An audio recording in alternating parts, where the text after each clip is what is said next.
So I know that when I first started teaching yoga, there's no way that I would have admitted this.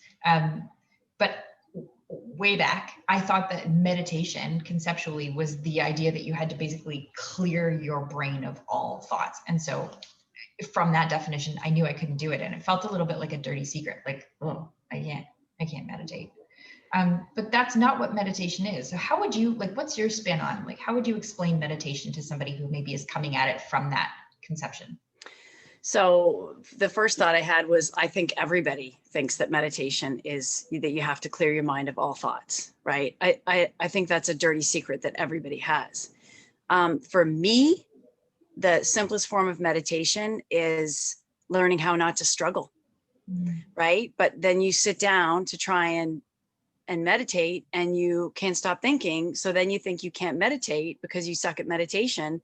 It's kind of like how people say, oh, I can't do yoga, I'm not flexible, right? So it's really important to give people the message that you're not supposed to stop thinking. Nobody can stop thinking, right? Unless you're a monk who's been in a cave for 50 years, that's just not going to happen. And I don't even think that would happen now, regardless of how much you meditated, right?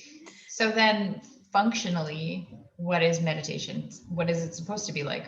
What do you do with your thoughts? So in the absence of struggle, right? Or not struggling, how do you get there?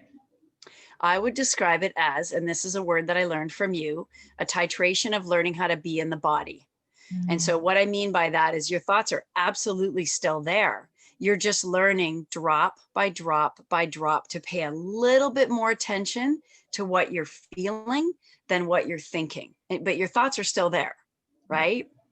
So they're just more integrated with other channels of information, other sensory experience and emotional experience, and all of it kind of combining.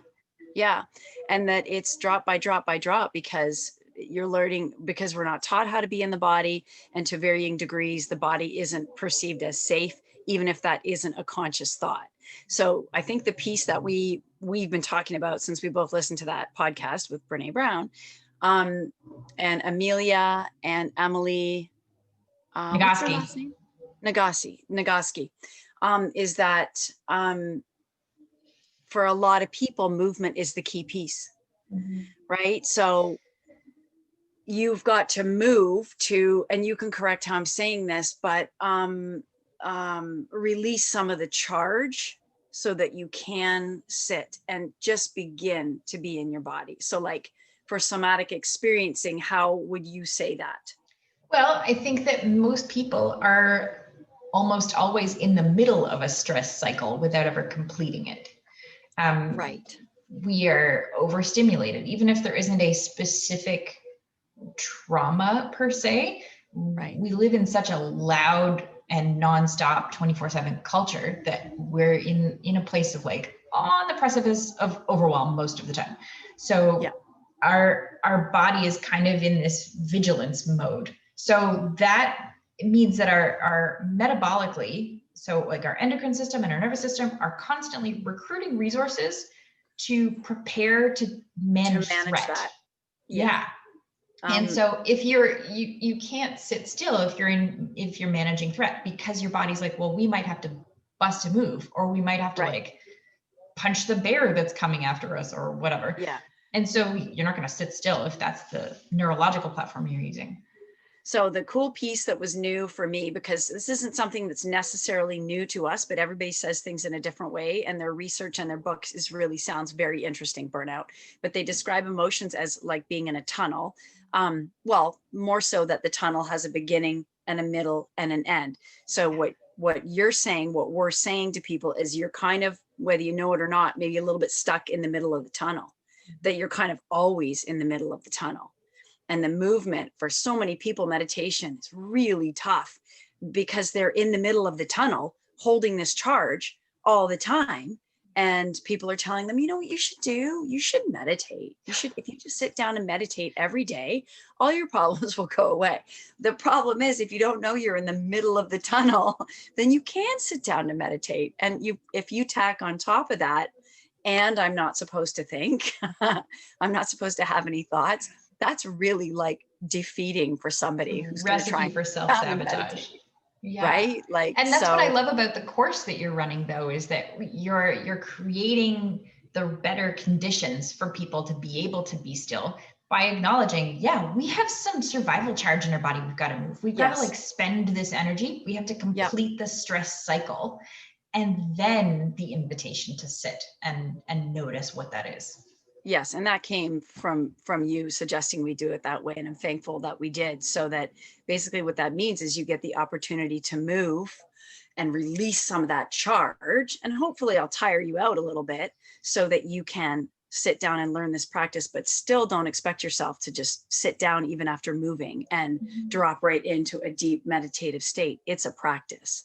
The postures are I practice. think The it's mind is vital practice. right now because, we can kind of say like, I don't have the energy for that. I don't have the bandwidth for that.